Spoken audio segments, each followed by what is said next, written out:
Bienvenue sur Africa 24 dans cette nouvelle édition du QG News. Voici les titres de l'actualité.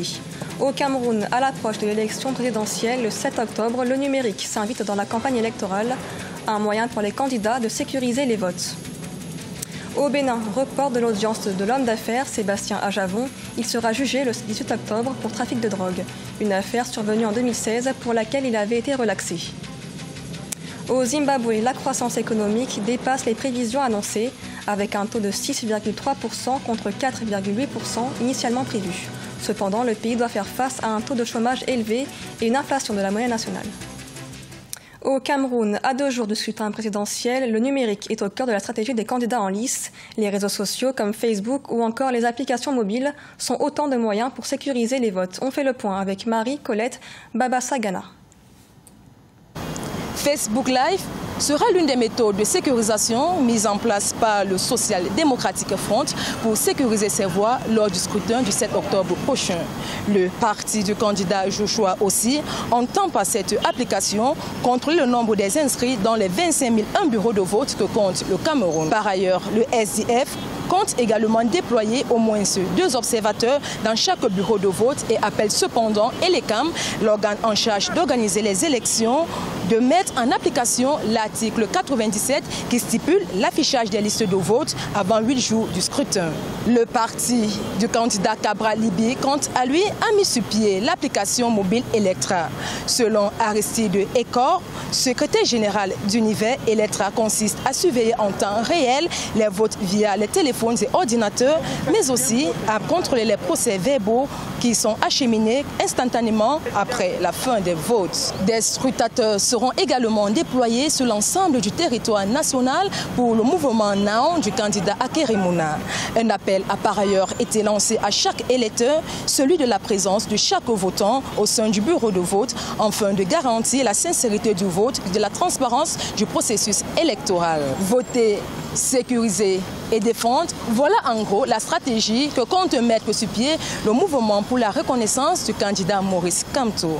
Le tireur de pénalty demande à ses électeurs d'assurer leur vote avant 13 h. Ensuite, de ne pas s'éloigner des lieux de vote pour surveiller le déploiement des voix. Au Bénin, l'audience de l'homme d'affaires Sébastien Ajavon reportée au 18 octobre. L'homme d'affaires sera jugé dans une affaire de trafic de drogue. Absent lors de sa convocation le 4 octobre devant la Cour de répression des infractions économiques et terroristes, Sébastien Ajavon a été représenté par 10 avocats qui ont dénoncé des violations de ses droits. Et on écoute à ce propos l'avocat de l'accusé, Marc Ben-Simon. La lecture de l'article 428 est d'une clarté tellement limpide qu'elle ne permet pas la contestation ou la remise en question. La représentation est autorisée. Deuxièmement, dans son principe de liberté, le prévenu a le droit de venir ou de ne pas venir devant une juridiction à la condition qu'il soit représenté. C'est un principe international. Nous le trouvons même devant les juridictions internationales où la représentation est possible. Je rappelle d'ailleurs à titre d'exemple que nous sommes allés plaider avec Maître Issiaka Moustapha, mon fils Julien Ben-Simon et moi-même devant la Cour africaine des droits de l'homme et des peuples. Et là, monsieur Sébastien Ajavon n'était pas présent, il était représenté. C'est-à-dire que devant une juridiction internationale, on a le droit de représenter son client, mais devant une juridiction béninoise, on ne peut pas plaider, on ne peut pas défendre, on ne peut pas argumenter pour un homme parce qu'il n'est pas là.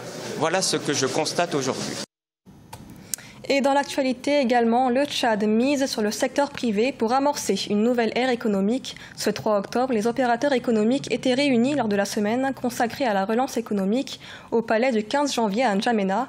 L'occasion de poser un diagnostic du secteur privé, un secteur essentiel dans la redynamisation de l'économie tchadienne, selon le président Idriss Déby Itno. L'économie du Zimbabwe progresse. En effet, la croissance économique devrait s'établir à 6,3%, une hausse comparée aux prévisions de 4,8%, une performance portée notamment par les activités agricoles et minières. Toutefois, le pays est confronté à un taux de chômage élevé, notamment chez les jeunes et à l'inflation de la monnaie nationale. Les précisions avec Sharon Camara. Les prévisions de croissance économique au Zimbabwe sont plus que positives, alors que les premières laissaient prévoir une hausse de 4,5 voire 4,8%.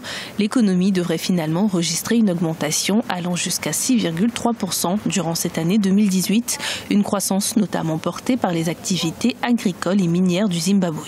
La première solution, c'est celle qui a été appliquée avec le départ de Mugabe. Et à partir de là, ce pays présente des opportunités un petit peu plus intéressantes. La confiance pourrait venir s'instaurer au niveau des investisseurs internationaux. Et le pays aujourd'hui peut s'appuyer sur son agriculture, surtout l'agriculture du tabac. Au cours des 37 années au pouvoir de l'ancien chef de l'État, Robert Mugabe, le Zimbabwe s'est retrouvé face à l'hyperinflation de sa monnaie, le dollar zimbabwéen. Jusqu'à présent, l'État peine à fournir les salaires de ses fonctionnaires par manque de liquidité. Le pays doit également faire face à la crise du chômage qui touche 90% de la population active. Les défis auxquels nous sommes confrontés ne sont pas insurmontables. Des décisions fortes doivent être prises sur le front des réformes pour nourrir une croissance et un développement soutenable. Vainqueur de l'élection présidentielle du 30 juillet dernier, l'actuel président Emmerson Mnangagwa a fait de la relance économique l'une de ses priorités. Pour ce faire, le chef de l'État mise sur la lutte contre la corruption, mais également sur le retour des investisseurs.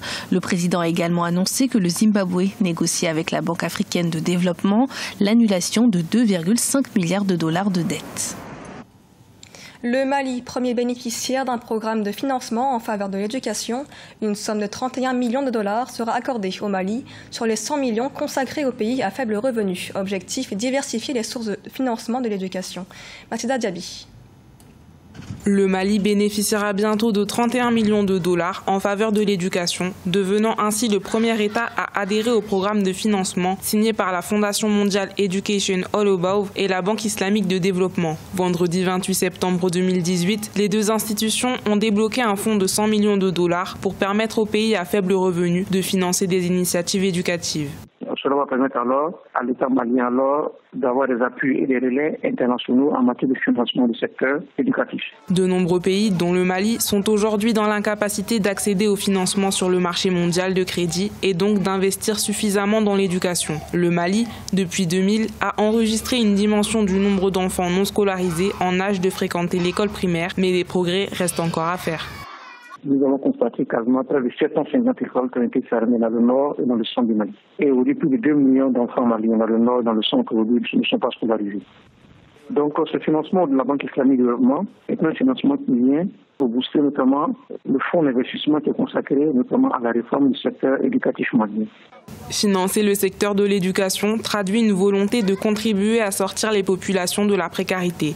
Selon les experts, chaque dollar investi dans l'enseignement primaire génère environ 10 dollars de retombées économiques. 27 pays africains engagés dans la restauration de 111 millions d'hectares de terres dégradées, une initiative qui intervient dans le cadre du programme AFR100 qui prévoit de restaurer 100 millions d'hectares de terres d'ici 2030. Objectif, favoriser la résilience climatique ou encore la croissance économique.